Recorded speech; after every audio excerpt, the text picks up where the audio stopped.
Bom, a gente vai ver agora a parte associada à difração, né? Que é a segunda metade, né, do capítulo 35 do Halliday, né? Na qual esse fenômeno de difração ele está diretamente associado ao fato do experimento de Young, né? Desde o princípio de Huygens até, no caso Young, tem mais ou menos uns 120 anos, né? Na qual Huygens ele definiu, né, que a luz, né, ela pode se comportar como um conjunto, né, de ondas secundárias, né, que essas ondas secundárias, depois de um determinado tempo, né, elas estão localizadas a um plano tangente, né, das ondas, das fontes iniciais, né. Então, no caso, você tem uma propagação, né, desse feixe luminoso, né, na qual você consegue interpretar ele como sendo, ou melhor, você consegue representar geometricamente a partir de no caso, um conjunto de ondas planas, né, na qual a distância entre essas ondas planas corresponde exatamente ao comprimento de onda associado a essa luz, né, considerando que a gente está trabalhando com a luz monocromática, né, na qual você tem um comprimento de onda bem definido, né. E, e disso, né, se conseguiu determinar a lei de Snell, né, com um modelismo matemático mais simples do que no caso aquele modelismo proposto por Maxwell, né, na qual dá até um sentido físico ao índice de refração, né, e a lei de Snell, né, que associa a velocidade com a propagação desse feixe luminoso no meio, né. E no caso Young, ele conseguiu demonstrar, né, experimentalmente, que uma luz, né, no caso uma luz monocromática, isso válido para luz policromáticas, como por exemplo a luz do sol e de uma lâmpada, né, de modo geral, e que a luz possui um comportamento de difração, ou seja, que é o mesmo comportamento que você observa em ondas mecânicas. Uma difração está associada ao fato de que se eu tenho uma onda na qual ela se depara com uma abertura cujo diâmetro dessa abertura ou dimensões dessa abertura elas são compatíveis com a dimensão da onda, né? Você vai ter com que essa onda ela se comprima e quando ela atravessa esse obstáculo, ela tende a se espalhar, né? Que é aquele comportamento, isso, no caso ele tende, no caso, a espalhar, né? E aí você tem, digamos, o paradigma, né? No caso quebrado, de que a única interpretação que você tem da luz seria da ótica geométrica, né? Que no caso a luz ela se propaga em linha reta, né? No qual aí ele verificou que a luz também possui esse comportamento de difração, ou seja, né, no caso ele fez experimento na qual ele colocou, digamos, aberturas. Eu vou explicar com detalhes o que é esse experimento de Lucas Young, né, na qual ele colocou no caso obstáculos no caso a abertura é compatível, né, com a dimensão do comprimento de onda da luz, né? E no caso verificou que a onda possuía, que no caso a luz tinha esse comportamento, ou seja, né? Ele tinha pontos, né? É, ele tinha, no caso, ele era comprimido e quando ele passava no caso, por essa luz, esse ponto, né? Esse obstáculo, né? Ele estava funcionando como se fosse no caso, uma fonte de onda secundária, né? Da mesma forma, ainda no caso, preservando o princípio de Hughes, né? E, no caso verificava, né, que a luz, né, ela tinha no caso espalhamento, né? E no caso Young, ele colocou, né, dois anteparos, né, na qual ele colocou dois anteparos que no caso que tinha essas aberturas, né? E verificou que eu tinha no caso a formação é, de fontes secundárias e consequentemente essas ondas que eram geradas por essas fontes secundárias, elas tinham no caso padrão de interferência, ou seja, tinha padrões construtivos e padrões destrutivos, ou seja, Se eu colocasse um terceiro anteparo, né, eu conseguia observar regiões que estavam iluminadas e regiões que estavam escuras. Né? As iluminadas estão associadas a uma interferência construtiva e as escuras a uma interferência destrutiva. Né? Então vamos lá falar sobre esse experimento de Young. Né? Vamos lá. Certo. Vou pegar aqui meu lápis. Tá?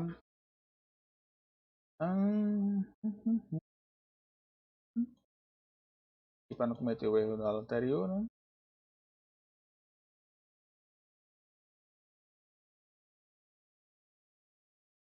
Esqueci de. Deixa eu conectar aqui. Conectar. Beleza? Agora.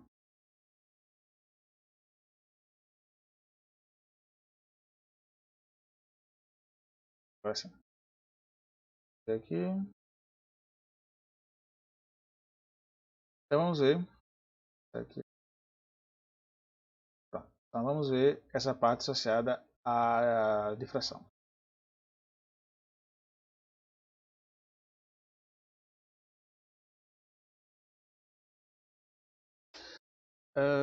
Eu vou colocar assim.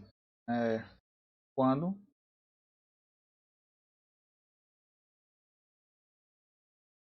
uma onda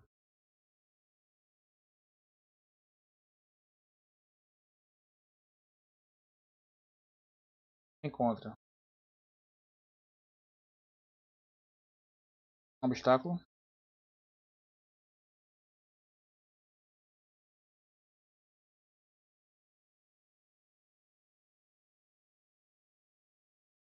que possui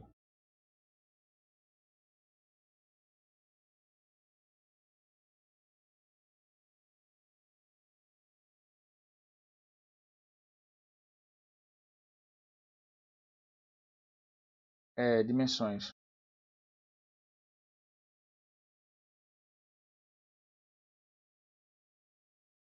compatíveis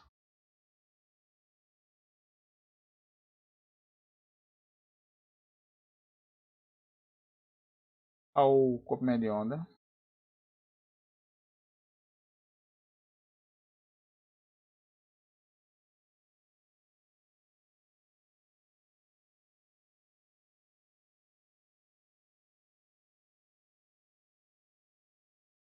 parte da onda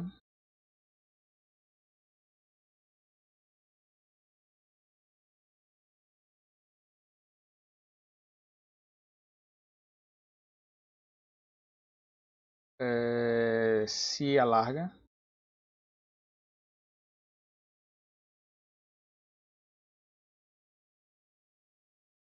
na região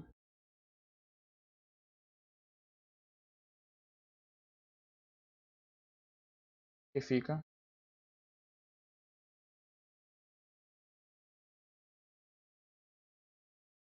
do outro lado do obstáculo.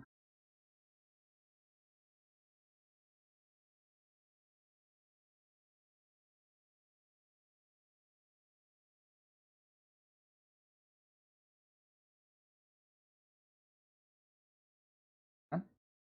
Ou seja, o que você tem do experimento de Young, né? Bom, inicialmente é aquilo que eu tinha mencionado, né, que é o parâmetro de difração, né? Isso aqui é de uma onda mecânica, na qual eu tenho esse meu instrumento que ele fica oscilando nessa posição, né? E vai gerando esse padrão de onda, né? E quando ele atinge no caso do obstáculo, que tem essas dimensões compatíveis ao comprimento de onda, né? Eu tenho esse padrão aqui de espalhamento que está associado à difração, né, da onda, né? Ou seja, você vê que ela tem esse comportamento como se fosse uma onda esférica, né? Se você imaginar aqui raio, né? Esse raio dessa esfera ele vai aumentando, né? E aqui é só um exemplo, né? De que o feixe luminoso, né? Ele quando ele passa por um objeto, né? Que possui no caso uma fenda, né? Ele sofre esse alargamento, assim como a onda mecânica, né? Só que da mesma forma que eu tenho lá no exemplo anterior, é de que as dimensões, né, desse meu obstáculo têm que ser compatíveis com comprimento de onda, né? Aqui nesse meu obstáculo, ele tem no caso dimensões de 6 vezes o comprimento de onda, né? Você tem aqui a onda incidente, né? Você tem aqui a você tem aqui no caso os planos, né? Associado a essa minha onda incidente, né? Isso aqui é explicado pelo princípio de Rouge, né? E está também associado àquela representação do feixe luminoso, né?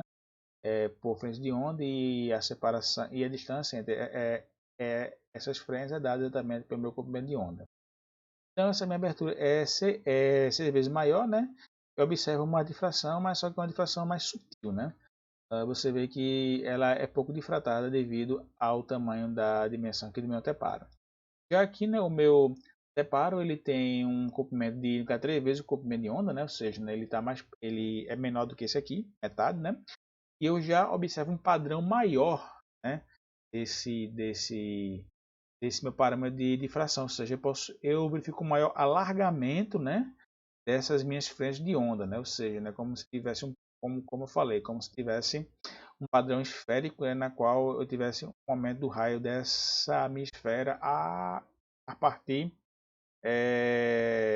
da propagação desse feixe, né? E aqui outro exemplo, né, no caso, se não me engano, ele tem aqui 1,5 mm de onda, eu já consigo ver um padrão bem maior de difração em comparação aos outros exemplos, devido a menor espessura aqui desse meu anteparo, né?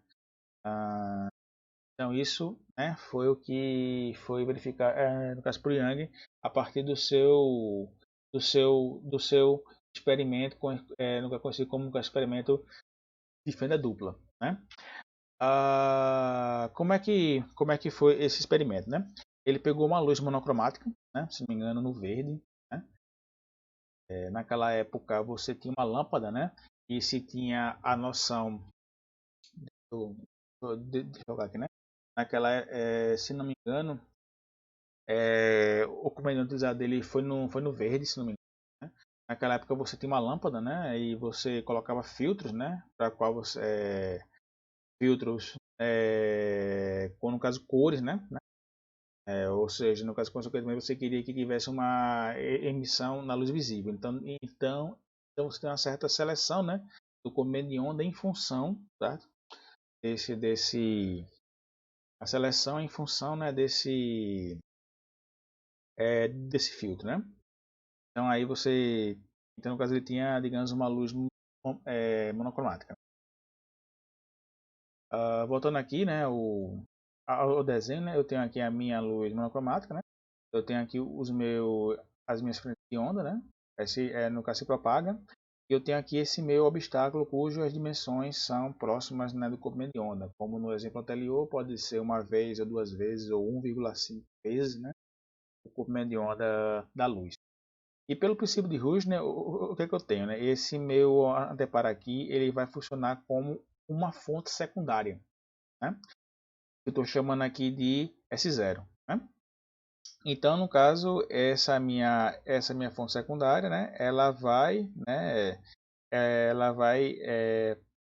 ela vai atuar, né, com parâmetro de difração, né, ou seja, né, é como se fosse uma luz, né, que ela sofre um alargamento, né, aqui, né, da sua frente de onda, né, com esse padrão esférico aqui, né, e eu tenho um outro anteparo, um anteparo B, né, e ele possui duas aberturas aqui, certo? E da mesma forma que a gente observa que está aqui sendo, no caso respeitável, o princípio de Rouge, né, na qual, né, isso aqui está atuando como uma fonte secundária, né, e a partir de um determinado instante de tempo t, ele está localizado, né?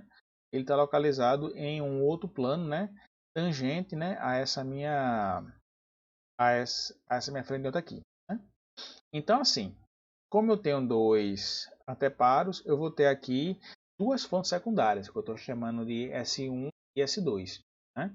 Já aqui eu tenho duas fontes, né, de luz, né? Monocromática. Essas fontes, elas vão se interagir, né, de forma construtiva ou de forma destrutiva, né? Ou seja, eu vou ter uma interferência construtiva e uma interferência destrutiva, né?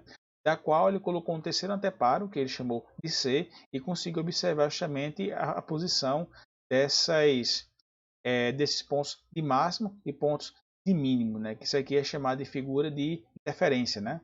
Na qual eu tenho no caso, posições, né, muito bem definidas. Isso depende exatamente da distância entre esses anteparos, desse tipo da luz monocromática incidente. Eu consigo determinar a posição, né, desses pontos de máximo e pontos de mínimo, né? Esse ponto de máximo a gente observa que eu vou ter uma iluminação, né? Uma região iluminada e nesse ponto de máximo, perdão, e nessas regiões aqui de mínimo eu vou ter uma interferência destrutiva, né? Ou seja, eu vou ter, né, uma região escura, né?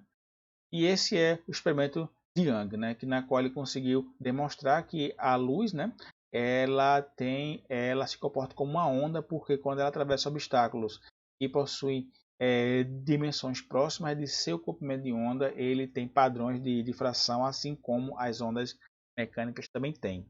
E além disso, com esse experimento de fenda dupla, ele mostrou, né, de que ele mostrou o princípio de Hughes, né, na qual ele tem esse princípio de fontes secundárias geradas a partir da minha onda incidente, né, e essas fontes secundárias interagem entre si, criando esse padrão de interferência construtiva e destrutiva, né.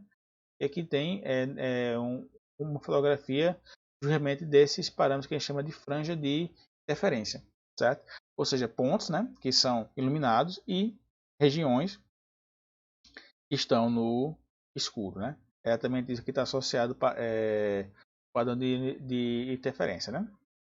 Então, outra coisa que a gente também está querendo analisar aqui, né? Vou colocar aqui, né? Colocar aqui experimento de Young, né?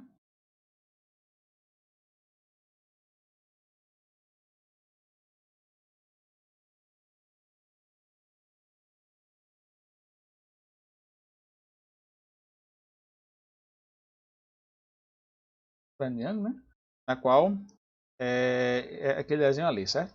A outra coisa que a gente consegue determinar a partir desses experimentos é justamente essa posição dessas franjas, né? As franjas são os pontos iluminados da minha figura de interferência.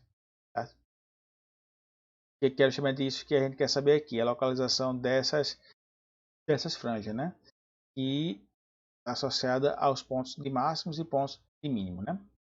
Para a gente determinar, né, a gente considera esse anteparo aqui B, né, na qual esse anteparo ele possui dois obstáculos, né, na qual uma luz incidente ele vai atuar como uma fonte secundária 1 e uma fonte secundária 2 e os raios luminosos eles vão se interagir, né, em, e vão se encontrar em um determinado ponto P, né, que está no anteparo C, e eu tenho uma distância, né, entre o anteparo B e esse anteparo C, né.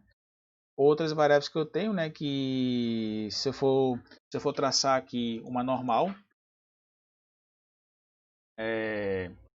não, perdão, se eu for traçar aqui, digamos um ponto médio aqui, né, entre esses meus obstáculos, né? Eu nunca vou ter esse ângulo θ, né? Que está associado a esse meu triângulo, né? E tem esse lado aqui, né? No caso BC, essa minha altura Y aqui, né? E essa minha hipotenusa, né? Associada, né, a esse ponto médio dos encontros, né? Do raio 1 e do raio 2, né? Que são os raios, né? Associados ao princípio de Hughes, né? E que são, digamos, o raio daquele padrão esférico hipotético que eu tinha nunca mencionado, né? Esse padrão esférico aqui, quando ele tem esse parâmetro de difração, é como se fosse, você pode imaginar, digamos, digamos, o raio de uma esfera crescendo, né? Em função do tempo. Então tá. Então, no caso, o que é que eu tenho, né? Eu tenho justamente essa figurinha aqui. E se eu for associar aqui, né? Se eu for considerar isso aqui aqui, né? Eu tenho aqui, né, a localização da fonte secundária 2, aqui a localização da fonte secundária 1, né? A distância, né, entre essas fontes eu estou chamando de D, exatamente essa distância aqui, certo? Aqui, né, eu vou ter esse raio 1 e aqui eu vou ter esse raio 2, né? Bom, aqui nesse ponto P eu posso ter uma interferência construtiva ou uma interferência destrutiva, né? Vai depender justamente se esses caminhos percorridos pelo raio 1 e pelo raio 2 estão em fase, né? Ou se eles estão fora de fase, né? Ou se você tem uma situação intermediária entre eles, então, no caso aqui nesse ponto P, ele vai estar mais ou menos iluminado, né? Quanto mais construtivo, mais iluminado. Quanto mais destrutivo, menos iluminado, né? Então pronto, então, no caso o que é que eu tenho, né? Deixa eu só desenhar aqui. Vou botar aqui, né? Posição de franjas.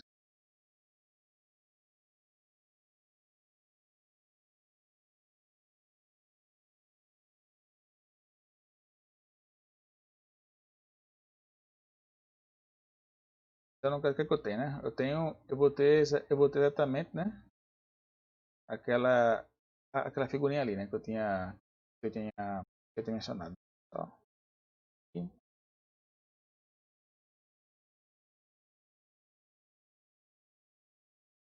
ah,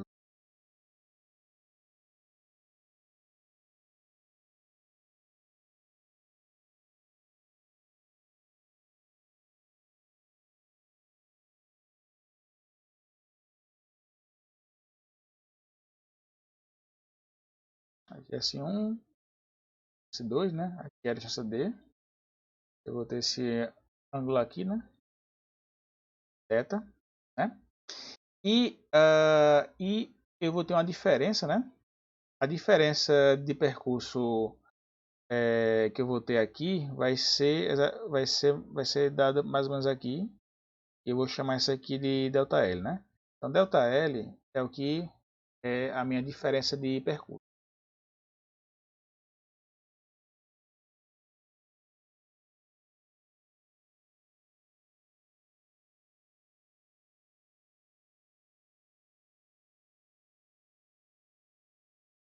né?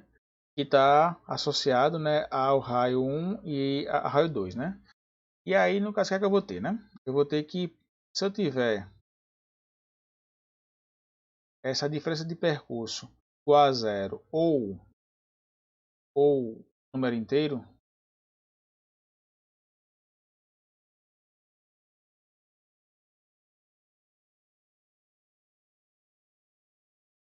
de comprimento de onda,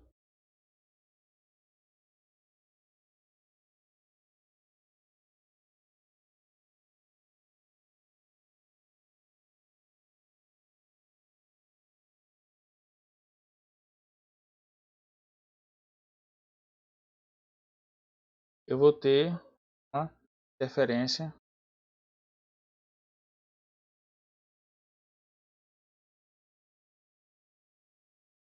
construtiva.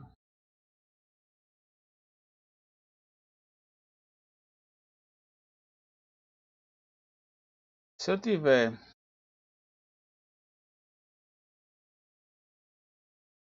ΔL, se ele for um múltiplo ímpar,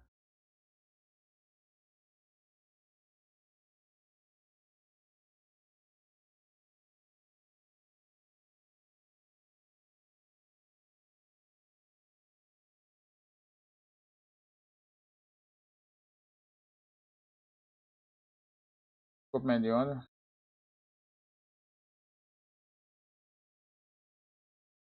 eu vou ter uma interferência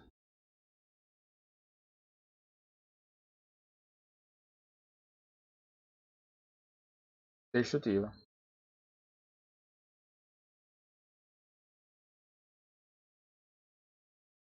Ok? Da mesma forma, né, que como a gente viu para de interferência, né, toda vez que você tem múltiplos inteiros de comprimento de onda é construtivo, para múltiplos ímpares, né, eu vou ter uma interferência destrutiva, né?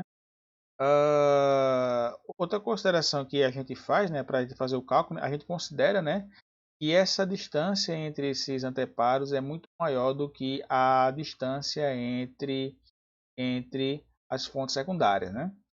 Então, se eu for considerar, se eu for considerar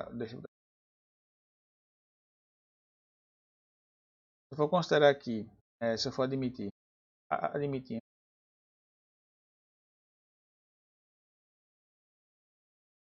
essa minha distância de separação, melhor, essa distância entre os anteparos for muito maior do que a distância de separação entre as fontes secundárias, isso aqui é muito próximo de um triângulo retângulo, né? Ou seja, né, eu tenho esse ângulo aqui de 90 graus, né? Então, no caso, eu consigo relacionar esse ângulo aqui, né, que é o mesmo ângulo que eu tenho aqui, θ, né, que é justamente esse ângulo aqui, né, que é o ângulo que no caso é formado entre esse ponto médio, né, e essa distância média entre os caminhos percorridos pelas fontes, né. Então eu tenho esse meu triângulo retângulo aqui, né? Ou seja, esse meu triângulo retângulo aqui, né. Então isso aqui é válido se essa distância for muito maior do que a distância de separação. Então nesse caso aqui, o que é que eu vou ter, né?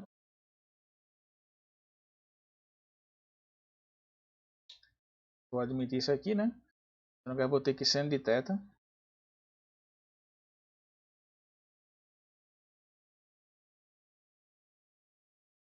é igual, né, a ΔL sobre D, né?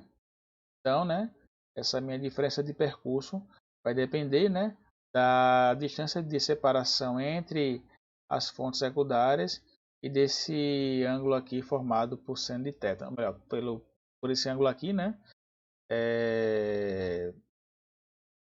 por esse ângulo aqui associado a essa minha variação de percurso, né, ou seja, ao seno desse ângulo aqui. E no caso fazendo essas considerações para ΔL igual a zero o múltiplo inteiro e isso eu vou ter uma interferência construtiva e também considerando ΔL múltiplo ímpar para uma interferência destrutiva, né, eu vou ter o seguinte, né? Então, para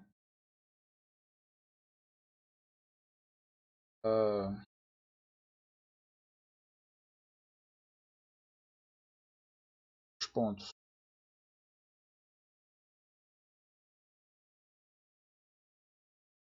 de máximo,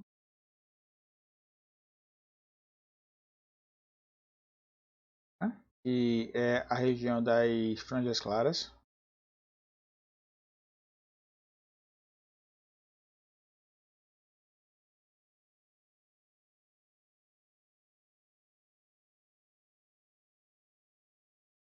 né? Eu vou ter que esse detalhe aqui vai ser igual a esse D seno de θ multiplicado por um múltiplo inteiro, né? E comprimento de onda, né? Na qual esse M ele pode ser igual a zero, 2, etc. Né? Então, né? Se M for igual a zero, isso quer dizer que existe, né,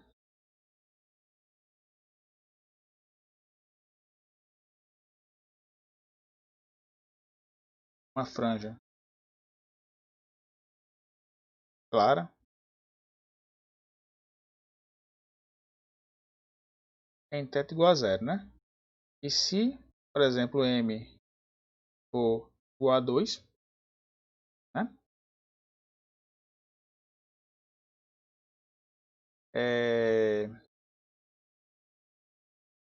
Existem franjas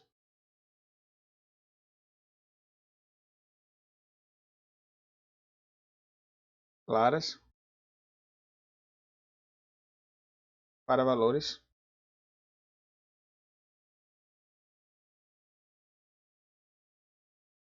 de θ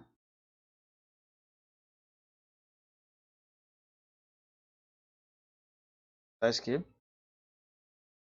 θ vai ser quem? Vai ser arcosseno de 2 lambda sobre t, né?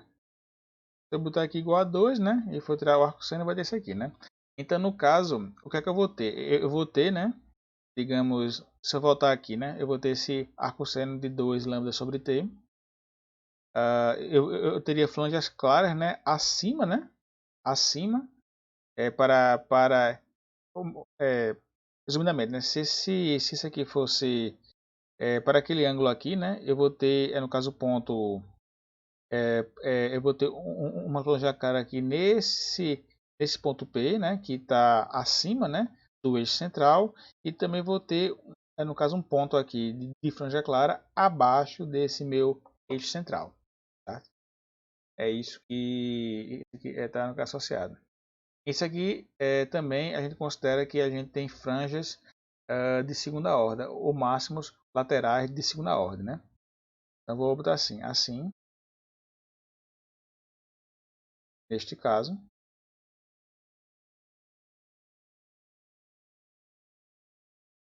temos as franjas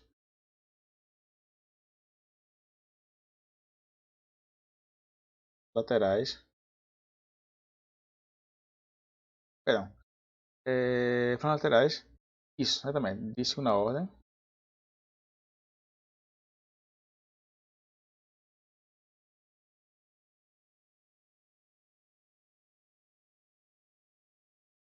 ou franjas claras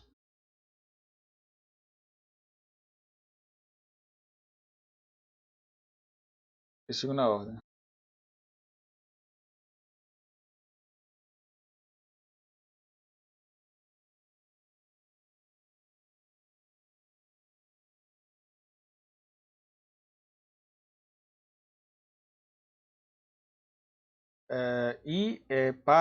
Para os pontos de mínimo, né?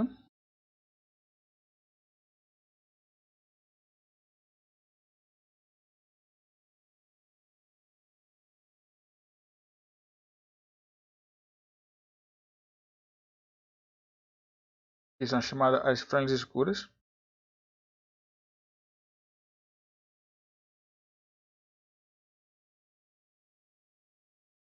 Eu vou ter o quê? Vou ter que a minha diferença de percurso, né? Que vai ser a distância de separação entre as pontas secundárias seno de θ vai ser igual, né? A m mais um meio, que aí garante sempre que eu vou ter múltiplos ímpares, né?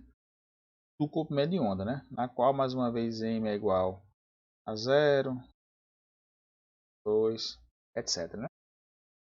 Então, né, pela mesma raciocínio, né, se eu admitir, né, se eu considerar m igual a 1, certo? Existem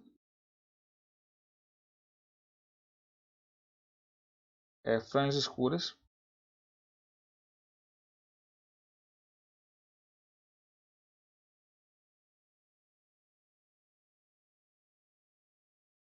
para valores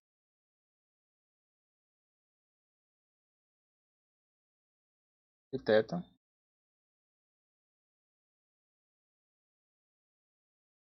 tais que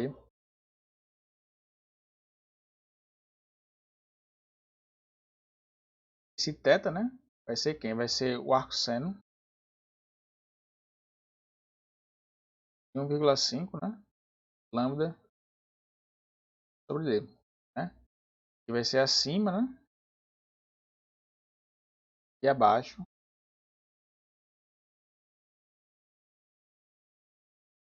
do eixo central.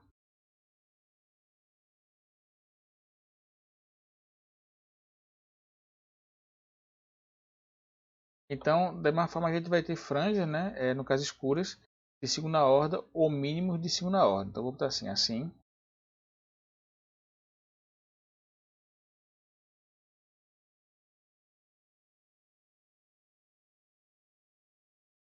temos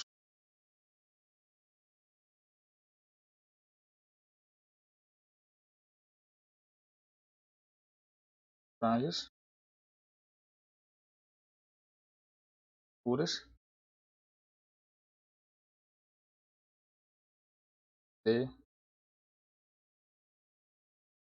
segunda ordem. Ok? Bom, o sistema na tela aqui, eu tenho que mostrar exatamente isso que está aqui indicado, né? A diferença, né, para a diferença de percurso, né, para as franjas claras e franjas escuras, né? Aqui tem um exemplozinho interessante, né, que é o exemplo lá do livro, né, que ele tá que sobre essas figuras de interferência de dupla fenda, né? Ele quer saber qual é a distância mínima, né, da tela C, né, da figura T510A entre dois máximos vizinhos perto do centro da figura de interferência, né? Ele diz que o comprimento de onda da luz é de 546 nanômetros, a distância entre as fendas é de 12 milímetros e a distância D entre as fendas e a tela é de 55 milímetros. Né? Observe que D é muito maior, D maiúsculo é muito maior do que D minúsculo. É aquela consideração que a gente fez para que a gente tenha aquele triângulo retângulo. Suponha que o ângulo, né, θ, né, dessa figura é suficientemente pequeno para que seja válida as aproximações matemáticas, né, de que o seno de θ é muito próximo da tangente, que é muito próximo do ângulo. Né? Essa aqui, cadê a figura? 35. A figura é exatamente essa aqui, 35.10, né? Ele não coloca. É esse mesmo, pronto. Essa figura 35.10 é exatamente essa figura aqui, tá? É exatamente essa figura aqui. Então, no caso, o que é que ele está dizendo, né? Ele tá dizendo, né? E que ele quer saber. Deixa eu anotar esses valores aqui, que fica mais fácil da gente trabalhar, né? Exemplo, né? Tem lá no livro, né? A gente está considerando o quê? Está considerando que o comprimento de onda da luz, né? É de 546 km, né? Essa distância de separação entre os feixes é 0,12 milímetros. É 12 milímetros, certo? A distância D, né? A distância D aqui, ele está considerando aqui, né? É igual a 55 centímetros. Beleza? Então vamos lá, né? Se a gente for aqui para a figura, né? O que é que eu vou ter, né? Eu vou ter, né, que se eu for considerar, por exemplo, se eu for considerar aqui, digamos, o seno de θ, né? Quem vai, quem vai ser o seno de θ, né? Vai ser esse delta L, né? Dividido por D, né? Vai ser esse ângulo dividido por essa hipotenusa aqui, né? Então,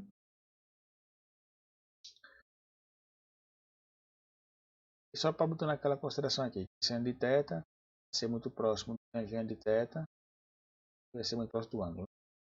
Então quem vai ser seno de θ, né? Seno de θ, por essa figurinha aqui, né?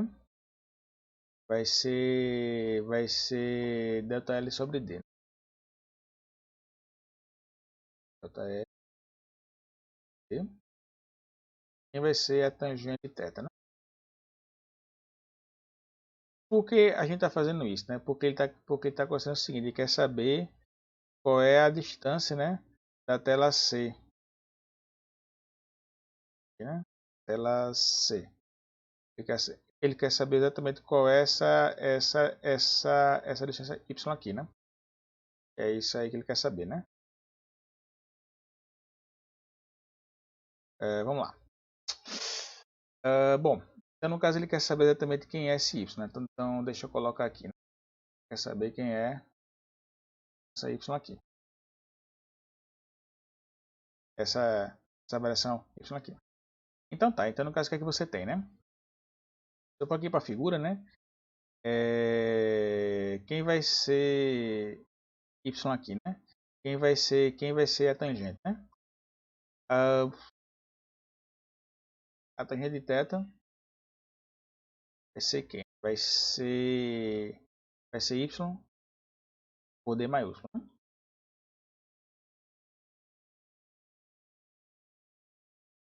Também. D maiúsculo. YM, certo? Dividido D maiúsculo, né? E seno de θ, né, vai ser esse aqui, né? E a gente sabe, né, que ΔL vai ser igual a D seno de θ, né? E se a parâmetro construtivo vai ser igual a M lambda, certo?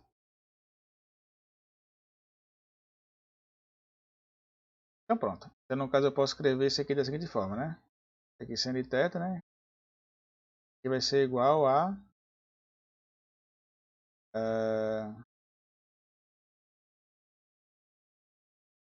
vai ser igual a M lambda sobre D, né? Então o que é que eu vou ter, né? Vou ter que YM sobre D vai ser igual a M lambda dividido por D minúsculo, né? Então YM vai ser igual a M lambda D maiúsculo dividido por D minúsculo, né? Só que para eu saber exatamente, perdão, para eu saber exatamente essa distância aqui, né? Eu tenho que pegar dois pontos consecutivos de franjas claras. Então, no caso, eu tenho que fazer exatamente o seguinte: eu tenho isso aqui, vou ver se tá correto aqui, né? Tá. Então, no caso, então, o que é que eu vou ter, né? Então, tudo em M ser igual a M lambda D, aí o D minúsculo, né? Ah, a posição, né, de franja clara mais próxima é quando for M mais 1, então aqui eu vou ter M mais 1 lambda D por D. Então, YM mais 1 menos Y de M vai ser quem, né?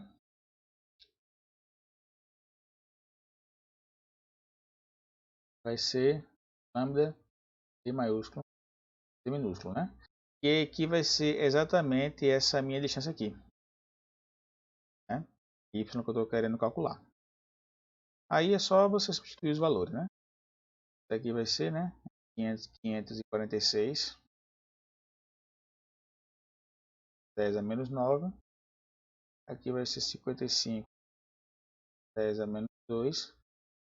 E aqui vai ser 0,12, 10 a menos 3. Então esse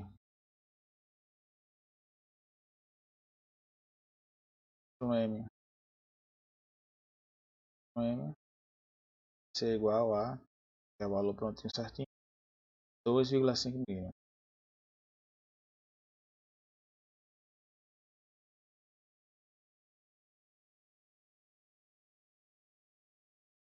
Ok? Então essa é a condição que eu tenho, né, para saber qual é a distância entre dois pontos, entre duas franjas claras, né? Considerando esses parâmetros aqui, certo? Bom, já que a gente está trabalhando com padrões de interferência, né? Outro, outra coisa que a gente quer analisar é justamente a intensidade dessas interferências. Aqui. Sim, antes disso, perdão. Antes de falar sobre isso, né, tem outro parâmetro aqui que eu tenho que mencionar, que é justamente associado à coerência.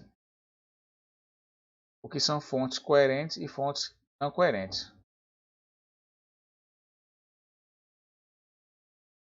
Basicamente é o seguinte, né? No caso coerência, considerada de luz, né?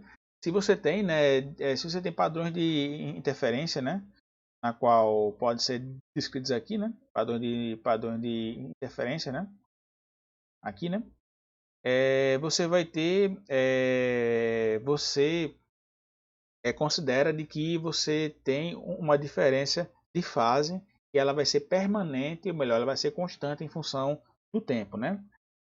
Se isso acontecer, a gente tem o que a gente chama de fontes, elas são, no caso, coerentes, né? Se você tem uma diferença de fase que ela varia em função do tempo, então a gente está lidando com fontes incoerentes, né? Essencialmente, as fontes coerentes que você tem, elas são as fontes, no caso, monocromáticas, né? De modo geral, né? E com isso, né? você consegue, se você tem fontes coerentes, ou seja, como você tem aqui, e a diferença de fase entre essas fontes permanece, no caso, constante, você consegue ter um padrão de interferência, né, conforme a gente está trabalhando até aqui. Caso você tenha fontes que não são coerentes, né, que são no caso aquelas que a diferença de fase, né, elas variam em função do tempo, ou seja, são no caso aleatórias, né, isso é associado muito às luzes policromáticas, né, você não tem um padrão de interferência, ou seja, né, se você no caso iluminar um anteparo dessa forma como está aqui, a luz ela vai estar constante, você vai ter uma imagem no caso constante, ou seja, né, essa região vai estar totalmente iluminada. Né? Por isso que você não consegue verificar esses padrões de interferência com luzes policromática, a lâmpada, né? A luz do sol. Né? Para você fazer, ela tem que ser monocromática e você consegue garantir que a diferença de fase entre eles é constante. Era isso que eu queria falar sobre as fontes coerentes. Né? O outro padrão, o outro assunto que aqui no caso a gente tem, né? Vou até apagar aqui, é quando você quer calcular a intensidade das franjas de interferência, né? Ou seja, né, você sabe, né, que você vai ter uma franja clara, uma franja escura, né? Só que você quer saber qual é a intensidade, né, dessa franja, né, clara, né? Então vou botar aqui intensidade,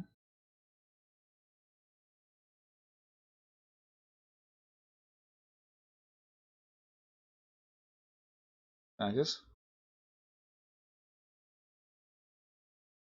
de interferência.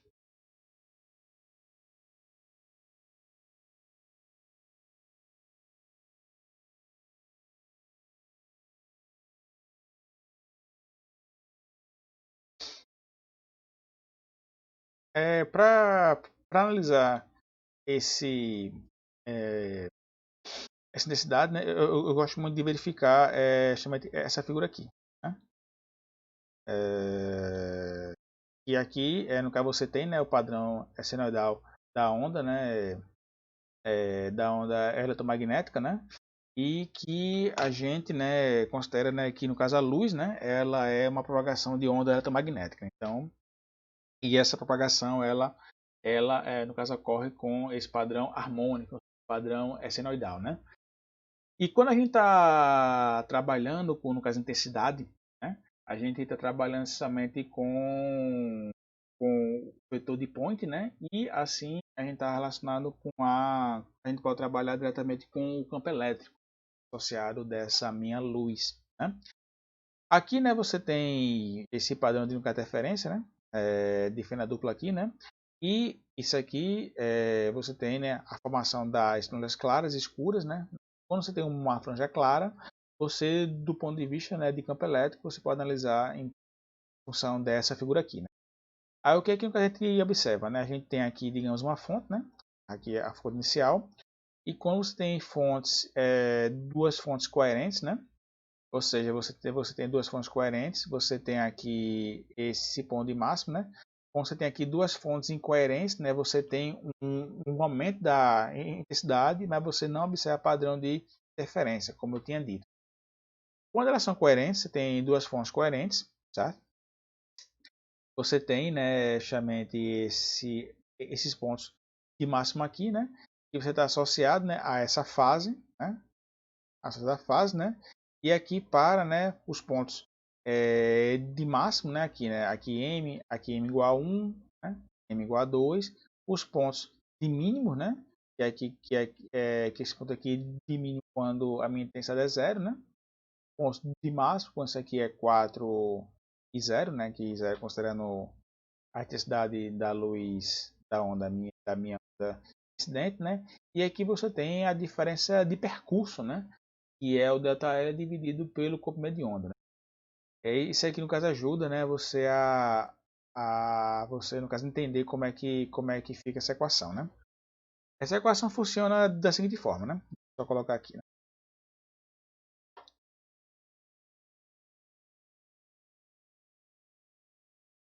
A gente vai analisar, certo, as componentes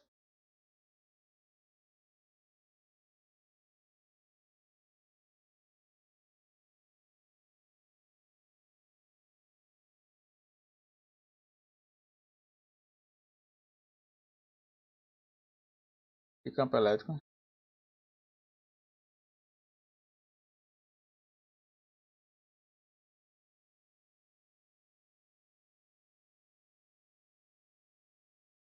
e duas ondas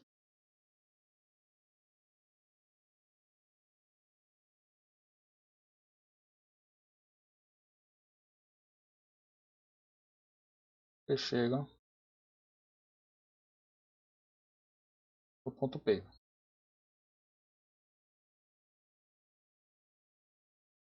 O ponto P é exatamente esse ponto aqui, né? Que a gente está admitindo que tem uma franja clara, né? Então, você tem, né, a componente de campo elétrico, né? Da fonte secundária 1, chamada de E0, seno de ômega t, e o campo elétrico da fonte secundária 2, que eu chamaria E0, seno de ômega t, mais uma diferença de fase φ, né? Que é exatamente essa mesma diferença de fase que eu tenho aqui, né? Se eu for traçar, aqui o campo vetorial, o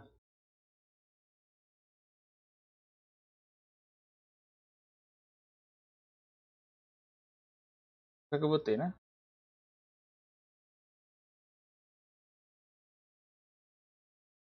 Eu vou ter, né? Aqui o E0, certo? Que está associado a E1, que é 0 é 0, né? Aí eu vou ter um ângulo, né? Desses dois φ aqui. E aqui, né? Eu vou ter, né? Associado ao campo elétrico, né? Da fonte 1. E aqui eu vou ter associado, né? Ao campo elétrico da fonte 2. E esses vetores vão estar girando, né? No sentido anti-horário, né? Que é o padrão de giro que você tem do campo vetorial, a uma frequência ômega, né? Que é essa minha frequência dada aqui, né? Se eu for organizar esses meus vetores, eu vou ter o seguinte.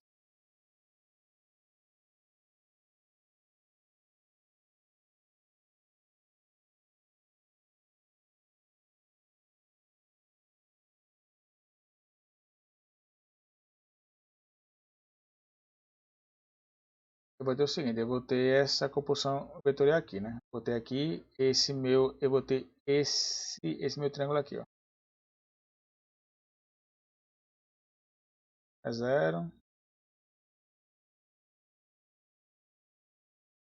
0,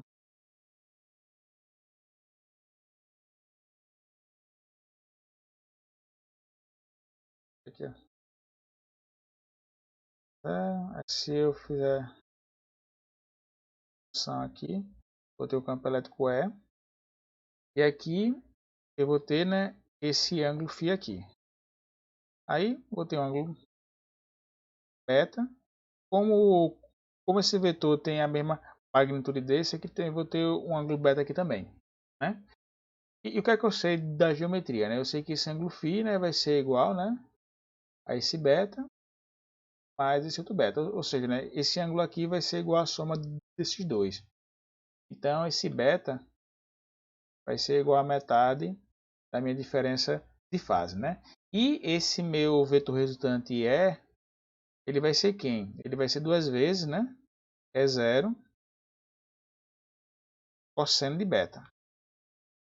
Ok? Então, vai ser duas vezes é 0 cosseno de φ sobre 2. Ok? Só que para calcular a intensidade, a gente sabe, né, que a intensidade está associada ao quadrado, né, do campo elétrico e do campo magnético, né? Como a intensidade está associada à energia, a energia ela é proporcional ao quadrado, né, da fonte que gera essa energia, né? Da mesma forma como que a potência elétrica, que ela é proporcional ou no caso a tensão ou corrente ao quadrado, né? Então, vou botar aqui relação entre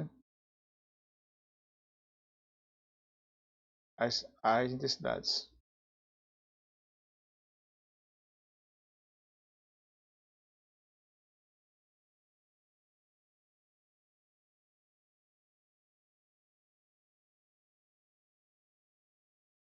eu sei que, né, é zero, ele vai ser proporcional, né, ao módulo do meu campo elétrico ao quadrado, né?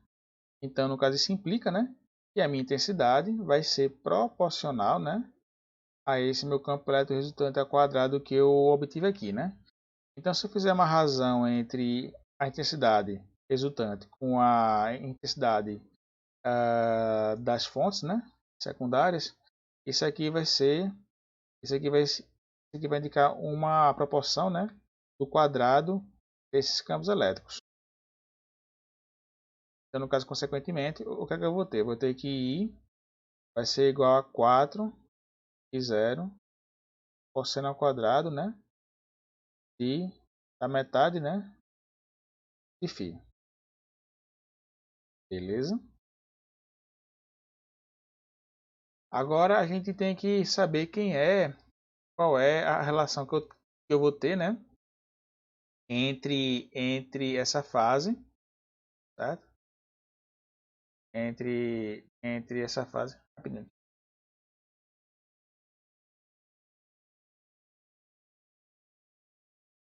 Entre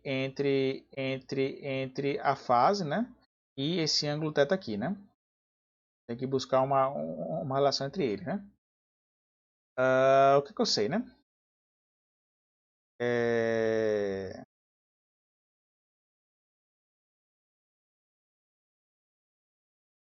Aqui, relação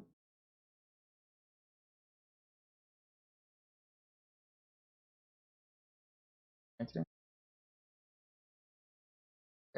essa diferença de fase e esse ângulo θ que a gente utiliza para determinar a posição das franjas claras e escuras, né? O que é que eu tenho, né? O que é que a gente sabe, né? A gente sabe, né, que esse segmentozinho aqui, cadê? Mostra melhor aqui. Pronto, se eu pegar esse segmento aqui de reta aqui, né? É S1B, né? Esse segmento aqui de reta aqui, né? Que no caso chama de a minha diferença de percurso, né? O que é que eu vou ter, né? Ou seja, né? Aqui é a diferença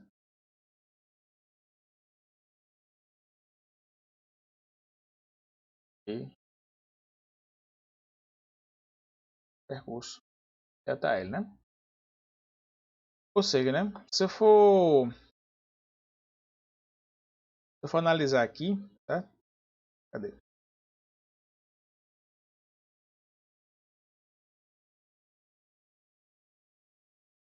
Aqui nesse gráfico aqui, né? O que é que eu vou ter, né? Essa minha diferença aqui de percurso aqui, né? Por exemplo, se eu tiver aqui essa diferença de percurso é justamente a metade do comprimento de onda, a minha diferença de fase vai ser no caso igual a π. Se essa minha diferença de percurso ela for igual a 1, a minha diferença de fase vai ser igual a 2π. Se aqui for igual a 2, vai ser 4π e assim por diante, né? Então, no caso, eu posso relacionar justamente essa minha diferença aqui, né, com essa minha fase. E no caso, a relação que eu vou ter entre eles vai ser o seguinte, né? Vai ser que essa minha diferença de fase vai ser igual a 2π sobre lambda dividido por essa minha diferença de fase. Então, essa minha diferença de fase vai ser igual a 2π sobre lambda, né? Multiplicado pela diferença de percurso, que vai ser igual a d seno de θ. Então, com isso, né, ou seja, né, com os parâmetros que a gente tem, né, com os parâmetros que a gente tem do experimento no caso de Young, né, que é justamente essa distância entre as pontes secundárias, entre os anteparos. Esse ângulo θ, né, no caso formado com no caso o eixo central e o percurso do raio luminoso, né, bem como também as outras dimensões que eu tenho de D maiúsculo, Y, né, eu consigo saber exatamente qual é a intensidade, né, da minha franja, no caso escura, em um determinado ponto, né. Então pronto, então eu vou parar hoje aqui, certo? Depois eu faço um vídeo complementar só para finalizar o capítulo, que é a parte no caso, interferência de filmes finos, na qual eu tenho um filme, né? Eu tenho o ar, o filme que tem um índice de refração e ele sai no ar, né? Isso aí tem um detalhezinho do percurso dos feixes que está associado também aos parâmetros de interferência. Então, esse é só um vídeo rápido depois que eu faço para fazer essa complementação. Então, depois a gente continua.